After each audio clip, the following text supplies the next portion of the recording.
that has spread all around my stomach. And apparently that is a sign that I am allergic to dissolvable stitches.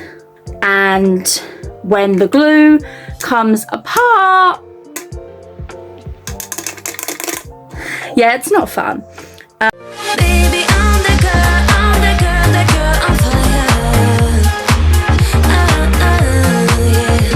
Yeah. Baby.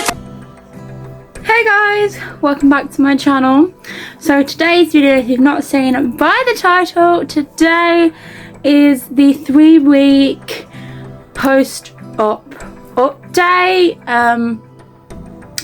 Guys, it has been 3 weeks.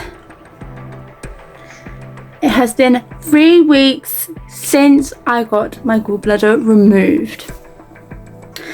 It still feels quite surreal because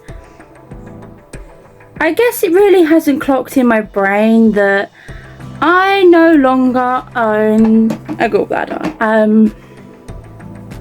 It will eventually, but obviously 3 weeks is it's not something I can take sense of within 3 weeks. But I think in my last one I said I was doing pretty well. In this one, I'm gonna be honest with you guys, I have been struggling a lot, like an actual lot. I have come up in a rash that has spread all around my stomach. And apparently that is a sign that I am allergic to dissolvable stitches, which is the only type of stitch that I can have because of what's it? I have this problem where I can only have dissolvable stitches because I'm hypersensitive, which, if you don't know what hypersensitive means, it's pretty much means where I feel pain worse than most. I think I either feel pain worse than most or I react worse to pain.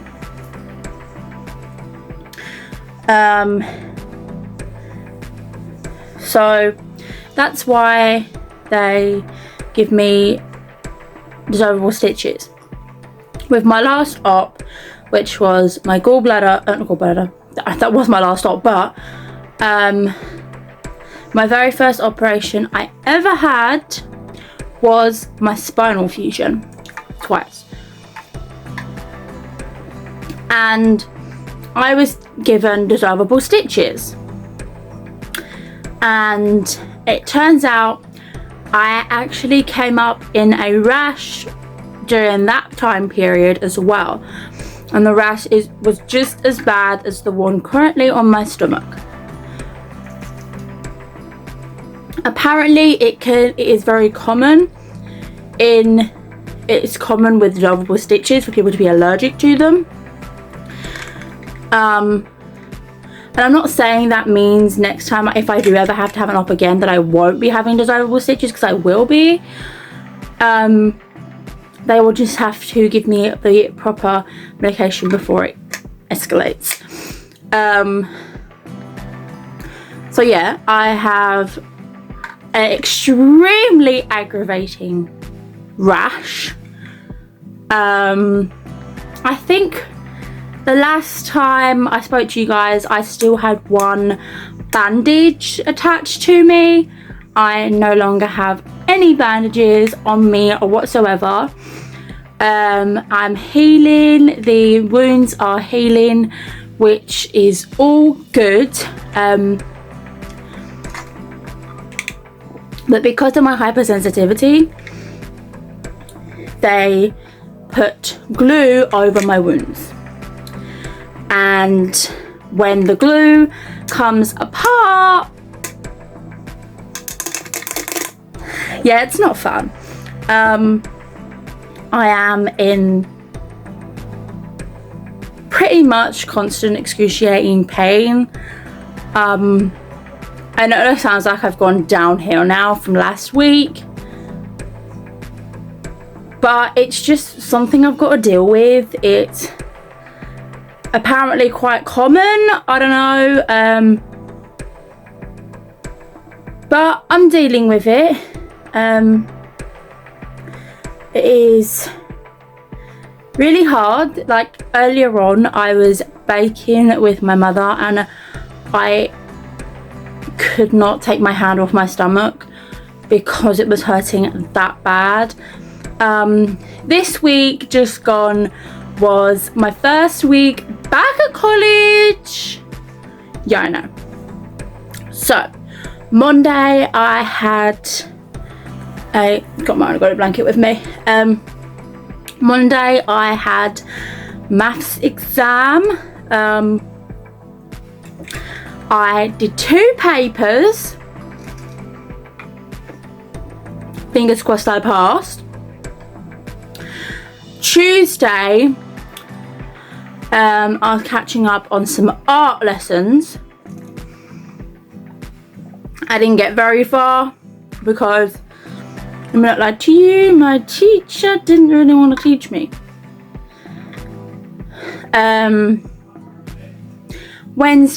This Wednesday I had off.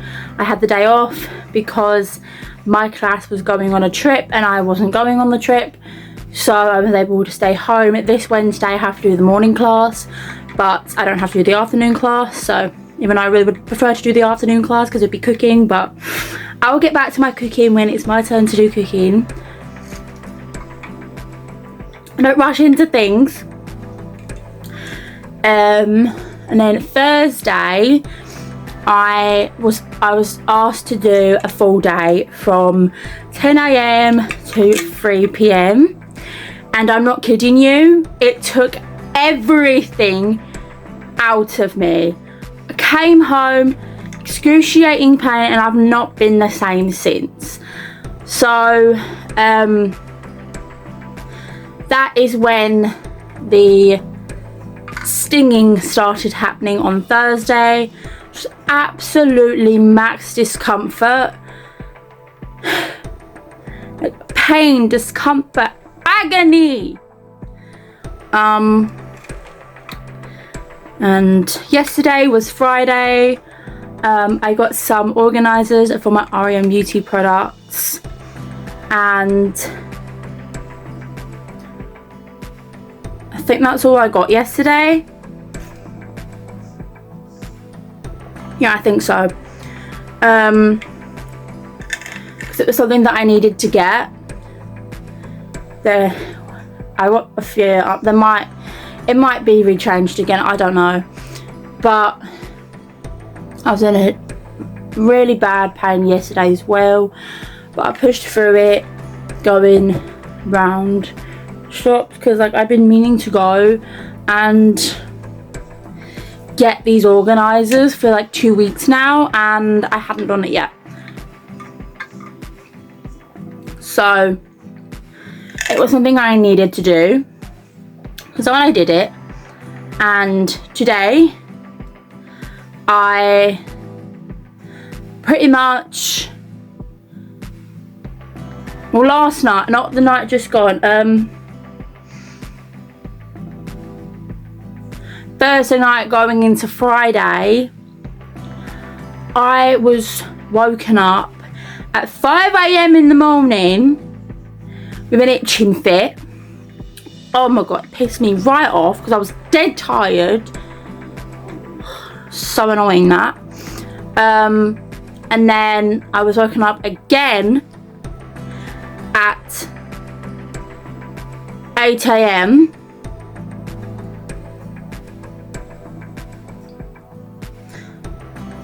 I don't know why I was woken up. I was woken up at 8 a.m. and I was like, screw this, I'm tired, I'm going back to bed.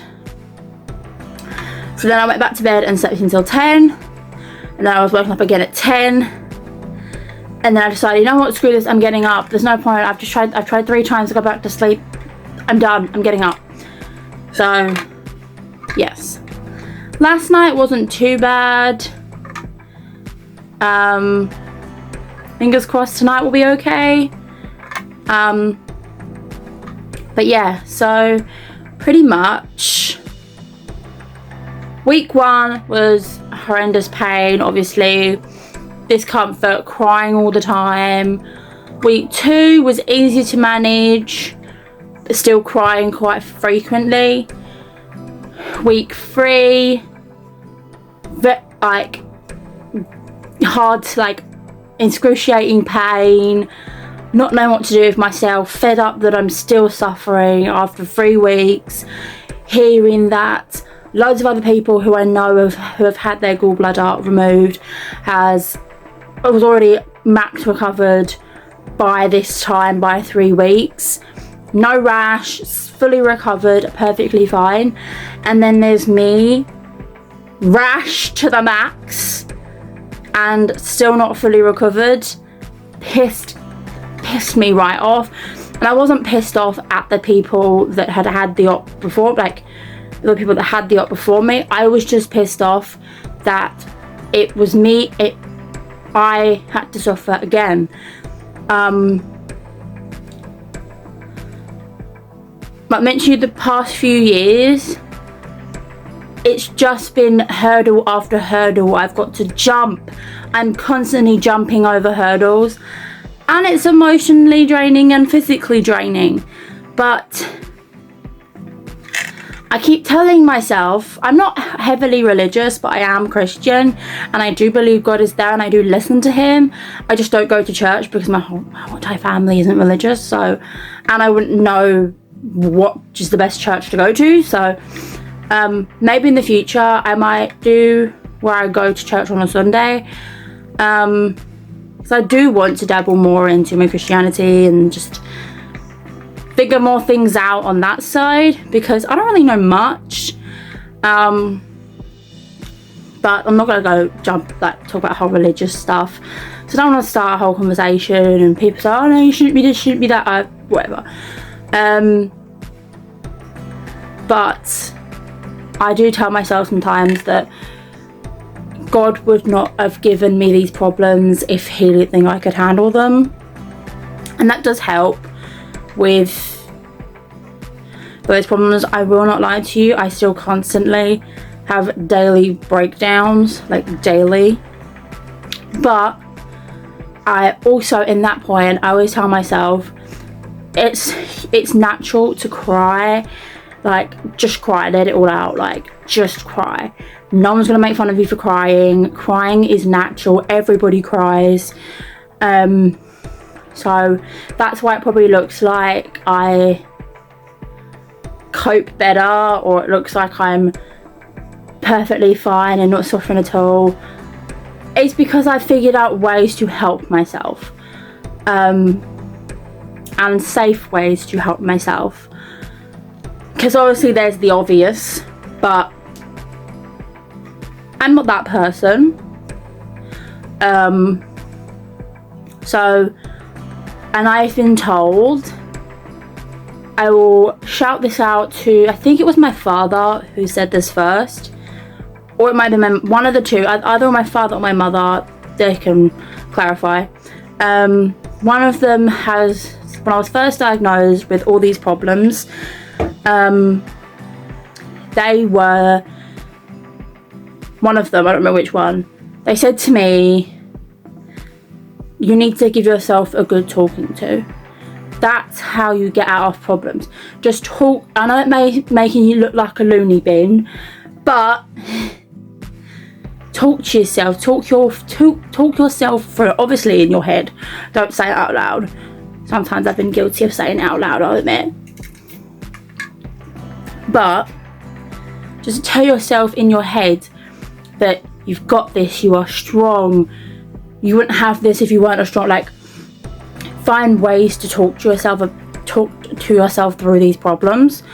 And sometimes maybe they don't, I'll admit. Sometimes they haven't helped and I've had to go to another person and just cry out to them.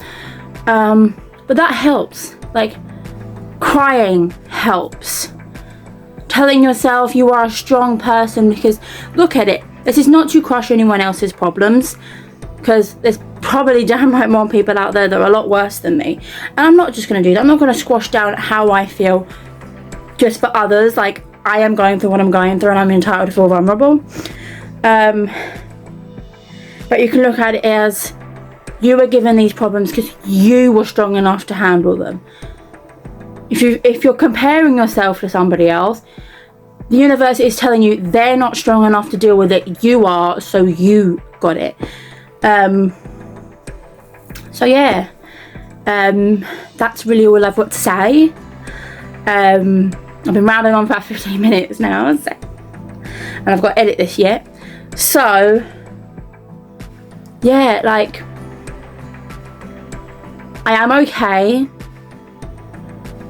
Some days, or most days, can be really hard for me, but one foot in front of the other, I will get through it eventually. And just because I haven't gotten through it as fast as some other people, that doesn't matter. It may take me longer to do things, and that's normal. So I'm only going to be doing 5 weeks of these because I'm worried you guys are going to get bored of all these videos. So if you would like, after the 5 weeks you would still like to see the updates, these weekly update videos, just let me know and I will post them. But I will be ending this series at the 5th week, so we've got 2 more weeks. But yeah guys, thanks for watching today's video. If you enjoyed it, make sure you click that like button and make sure you subscribe to my channel, and make sure you hit that notification bell so you get notified every time I upload a brand new YouTube video. All my social medias are in the description box below. You can follow me and do outside of YouTube when I'm not filming or editing a brand new YouTube video. And yeah, I'll see you in my next one. Goodbye my loves.